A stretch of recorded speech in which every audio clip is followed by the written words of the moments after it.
Dans cette vidéo, j'ai le plaisir de vous partager les réponses de Philippe Bilger aux 5 questions que je pose à tous mes invités sur le sens de la vie, Dieu, la mort, etc.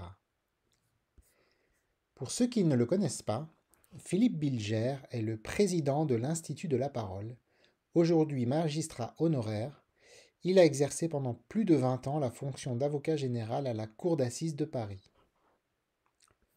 On peut le voir intervenir régulièrement, notamment dans l'émission L'heure des pros sur CNews. Il anime par ailleurs une émission sur Fréquence Protestante qui s'appelle Philippe Bilger les soumet à la question, émission dans laquelle il s'entretient avec différentes personnalités du monde politique ou culturel.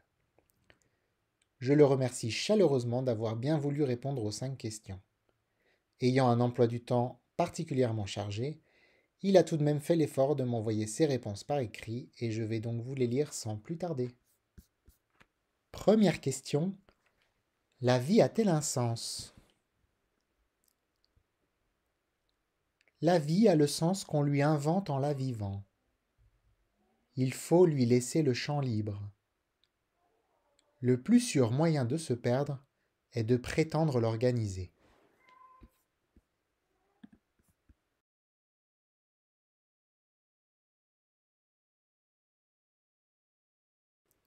Deuxième question. Dieu, pour vous, c'est... Dieu est pour moi quelquefois les moments miraculeux où dans la quotidienneté, on se sent plus fort, plus grand que soi. On n'est pas tout seul dans son enveloppe humaine.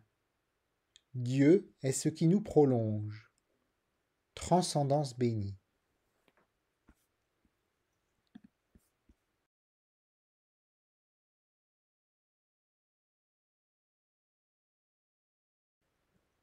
Troisième question. Après la mort, stop ou encore? Je ne parviens pas à concevoir le néant.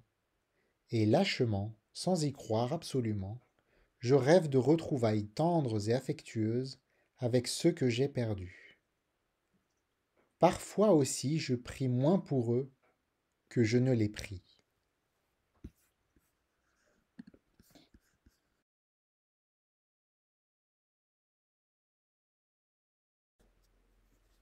Quatrième question. Un personnage spirituel qui vous a particulièrement marqué? J'admire profondément ces êtres spirituels qui, en connaissance de cause, sans ostentation ni vanité, se sont sacrifiés pour les autres. Par exemple, le père Maximilien Kolb.